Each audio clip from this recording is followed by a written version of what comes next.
I fell and just started sliding rapidly down the ice. We fell over 900 foot down Winthrop Glacier. And once we had finally stopped, I saw a hole in my chest the diameter of the handle of my ice axe. And it was just bulging blood out in a rhythmic pattern. When I've told this story in the past, I think in the beginning I would say that I thought I was going to die. The better descriptor is I knew I was going to die.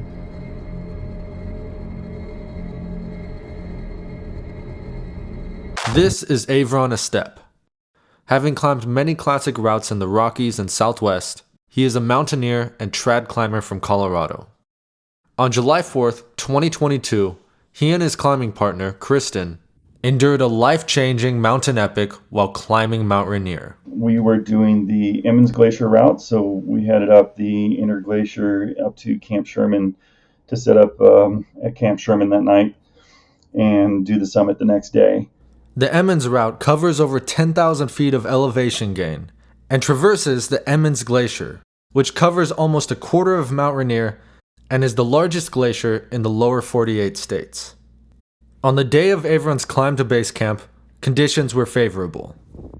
The next day, we got up and we'd noticed that we were the only ones up and going up the glacier. As we were going and started to cross some of the crevasses and the terrain started to get steeper, the conditions started to change.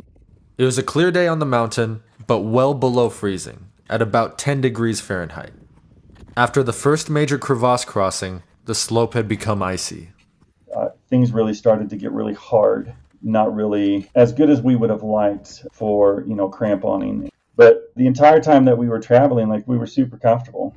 As we were climbing, my partner says, if you find a good place to stop, go ahead and take a rest so I can grab some water and some food. Aavron looked for a solid place to rest and noticed the gently sloping spot ahead. And so I hiked up to that point and I kicked in, a couple of times with each foot. Much to my surprise, it wasn't really sticking the way that I was expecting it. So I kicked in a little bit harder and felt what I had was, good traction on the ice. And so I turned around both to see where my partner was, see if she was a good spot where she can stop and, take a drink and get a little bit of snack and just kind of take in the view. We were at 13,100 feet at this point. And as I turned, my right foot started to give way and the ice underneath my foot started to break up. So I turned back around and tried to stick my hand down on the ice to gain a little bit of balance. And when I did that, my hand just slid right off the ice. It was hard, it was slick. There was no frictional component that was gonna aid me in trying to regain my balance. My immediate thought was, oh shoot, I'm in trouble. Aavron slid 100 feet down before ripping Kristen off the mountain with the rope that was connected between them. And we went for a fall together, and like I said, it was just so disorienting that most of the time it was hard to even tell what was going on. Both of us had our mouths and nose completely filled with snow. So in the midst of the fall, I had this point where I was like, well, I'm going to die now because I'm going to suffocate. From there, they kept falling and falling and falling, 900 vertical feet down and over a quarter-mile horizontally. Eventually, they came to a stop on some low-angle terrain further down the glacier, where Aavron soon made a terrifying discovery. Kristen had broken both legs, and Aavron sustained severe injuries. But once we got stopped, the first thing I noticed was that my shirt was just completely blood-soaked. I took off my gloves, and I stuck 2 fingers in each side of the hole, and I ripped my shirt open, and it was just bulging blood out in a rhythmic pattern to my heartbeat. During the fall, Aavron's ice axe had impaled him through and through, leaving a large hole in his chest all the way to his back. In the midst of the fall, the ice axe had also been ripped out. I knew it was really bad, and I even said to Kristen, Kristen, I was like, I'm not going to make it. And she's like, no, don't say that. And I said, Kristen, I've been impaled by my ice axe, and I'm certain I'm going to bleed out. And so the first thing that I did was I immediately just started packing the wound with snow to stop the bleeding inside the wound itself. This is an open hole, clearly visible open hole at the moment in my chest. And so I started pushing the snow into the hole itself, and obviously it's just started to immediately kind of melt off. And so I just kept repacking it until, it kind of cooled down a little bit in the immediate area and would hold some slushy frozen snow. And then once it did that, I continued to pile snow on my chest to make kind of a pressure bandage. I was just soaking wet on my back and my pants. And so I stuck my hand behind my back, pulled it back out, and my left hand was just completely covered with blood. As I was looking out, I thought, well, at least I'm going to die doing something I love and with an epic view. And my expectation was that I was just going to start getting sleepy and my eyes were just going to start closing, just kind of like you see in the movie. Much to my surprise, 5 minutes went by and I was still alive. And then 10 minutes went by and I was still alive. And 20 minutes went by and 30. And when we hit the 20 to 30 point, I was like, holy crap, I might actually live through this. Despite being impaled by his ice axe, there was still hope for Aavron. But the battle was a race against time. In a stroke of very good fortune, Aavron was able to connect to the only two other climbers on the mountain via radio, and they quickly came to assist. Soon, a helicopter came to pick him up, but due to challenging terrain, it couldn't land. He would have to wait for another helicopter capable of making an in-air rescue. It was a total of 5 hours before I was finally lifted off the mountain.